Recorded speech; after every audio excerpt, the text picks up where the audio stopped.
Miss হবে না আপনার পছন্দের টিভি শো। দেখুন জি5 অ্যাপে একদম ফ্রি। ওই তো রায়ন মোল্লার এসে গেছে।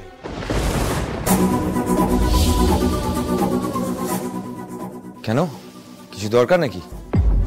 কি ব্যাপার, তোমরা চলে এলে পারুল দিদি ফিরল না?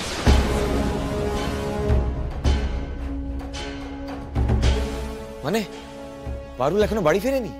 না, সেই জন্যই তো চিন্তা করছেন বাবা। পারুল কি তোদের আগে বেরিয়েছে নাকি? হ্যাঁ জেঠু,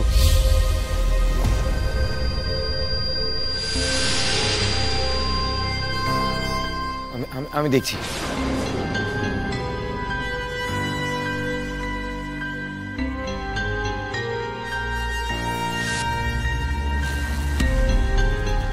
কি হলো, ফোন ধরছে না?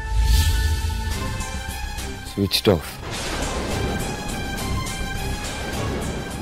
সবটা চাই, তোর মদত না পেলে ওরা এই কাজটা করতেই পারে। ওরে যাওয়া যায় কোনো পথ চালি না। মলা, পারুলকে খুঁজতে হবে কিন্তু। কেন?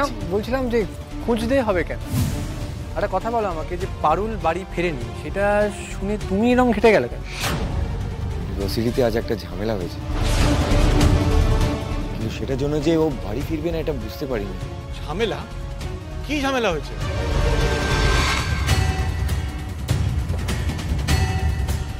তুমি কি করেছো পারুল দিদির সাথে? আরে আমি কেন কিছু করতে যাব? তাহলে পারুল দিদি বাড়ি ফিরছে না কেন?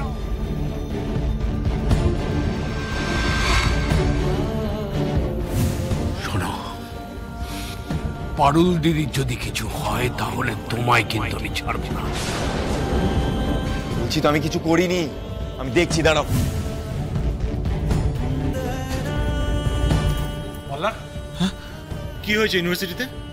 পারুল কি করেছে? উত্তর দাও। মানে দাদু, আসলে পারুল আজ ইউনিভার্সিটিতে নেশা করে ছড়িয়েছে। পারুল নেশা করে ইউনিভার্সিটিতে অসভ্যতম করেছে? বাহ, এই তো শুরু হয়ে গেল। কি বাবা, বলেছিলাম না আপনাকে? মিলল তো এবার? কখনো না, হতেই পারে না।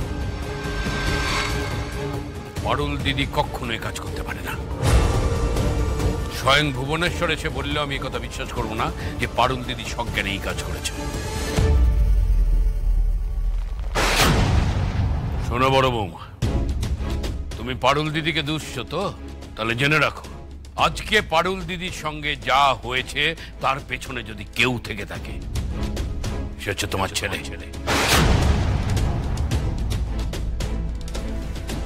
আমি বলছি লিখে নাও, পারুল দিদিকে দিয়ে সব কাণ্ড করিয়েছে, বাধ্য করেছে সব কাণ্ড করতে। সবের জন্য দায়ী শুধুমাত্র তোমার ছেলে।